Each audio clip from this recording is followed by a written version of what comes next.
சட்டமன்றத்தில் அண்ணன் ரஹ்மான் கான் அவர்கள் எப்படியெல்லாம் செயல்பட்டார்னு இன்றைக்கு இருக்கக்கூடியவங்க தெரிஞ்சுக்கணும். அப்ப நம்ம எதிர்கட்சி வரிசையில் இருந்தோம். மக்கள் திரு எம்ஜிஆர் அவர்கள் முதலமைச்சர். அப்ப சட்டமன்றத்திற்குள்ள நின்று கழகத்தை காப்பாத்தின எம்எல்ஏக்கள்ல முக்கியமான 3 பேர் சொல்லணும்னா துரைமுருகன் அவர்கள், சுப்பு அவர்கள், ரஹ்மான் கான் அவர்கள். இன்னைக்கு அந்த வரலாறு சொல்லும். இவங்க 3 பேரையும் இடி, மின்னல், மழை அப்படின்னு பதிவு செஞ்சிருக்கு. அவங்க 3 பேரை கேள்வி எழுப்புனா சட்டமன்றமே அதிரும். சட்டமன்றத்தில் அவங்களால பேச முடியாத மக்கள் மன்றத்தில் பேச சொல்லி அனுப்பி வச்சப்போ தமிழ்நாடு முழுக்க கட்டுக்கடங்காத கூட்டம் கூடிச்சு. அப்போ இன்னும் சொல்லணும்னா சில ஊர்களில் இவங்க கூட்டங்களுக்கு பேச போனப்போ அரங்கத்தில் ஏற்பாடு செஞ்சிருந்தாங்க. அப்போ மக்கள் காசு கொடுத்து டிக்கெட் வாங்கி இவங்க பேச்சை கேட்டாங்க. நினைச்சு பார்க்கிறேன், மாநாடுகளில் பேச ரஹ்மான் கான் இருந்தாலே கூட்டம் ஆர்ப்பரிக்கும், கைத்தட்டல் விண்ணை மூட்டும். அவருடைய நடை உடை கொஞ்சம் வித்தியாசமாக இருக்கும்.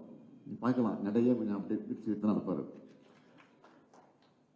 அந்த சுருள்முடியை பார்த்தீங்கன்னா எடுத்து சுருட்டி விடுவார். முன்னாடி தலையை சீவிடுவார் 5 நிமிஷத்தில். ஆனால் சுருட்டத்துக்கு 10 நிமிஷம் ஆகும். அதை பலமுறை நானே பார்த்துருக்கிறேன். அதை பற்றி கலைஞர் ஒரு முறை சொன்னார், சட்டமன்றத்தில் உன் உடலாட, தலையாட, தலையில் உள்ள சுருள் முடியாட அக்காட்சி கண்டு ஆளும் அரசை ஆடியதுன்னு தலைவர் கலைஞர் அவர்கள் பாராட்டினார். அந்த அளவுக்கு அவருடைய பேச்சு, அவருடைய ஹேர் ஸ்டைல் எல்லாம் ஃபேமஸ். அப்போ அதிமுக ஒரு விஷயத்தில் இரட்டை நிலைப்பாடு எடுத்துச்சு. எப்பவுமே அதிமுகவுக்கு இரட்டை நிலைப்பாடு என்பது சாதாரணம் தான். இதை பற்றி சட்டமன்றத்தில் பேசுகிற ரஹ்மான் கான் அவர்கள் என்ன சொன்னார்னா, சின்னமோ இரட்டை இல்லை, அதனால இரட்டை போக்குன்னு டபார்னு சொன்னார். இதற்கு யாராலையும் பதில் சொல்ல முடியல. பல விவாதங்களுடைய மைய பொருளாக இருந்தவர் அண்ணன் ரஹ்மான் கான் அவர்கள். நேற்று நாடாளுமன்றத்தில்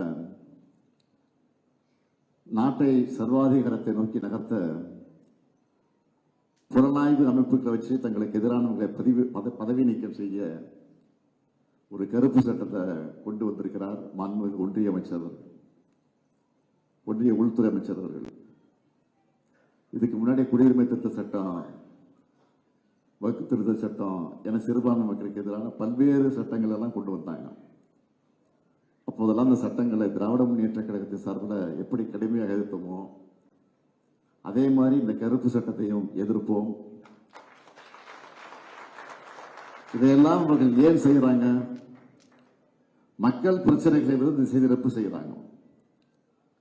மக்களுடைய கவனத்தை மட்டும் திசை திருப்ப அல்ல, நாட்டையே ஜனநாயக பாதையிலிருந்து திசை திருப்புவதற்காக அதை செய்யறாங்க.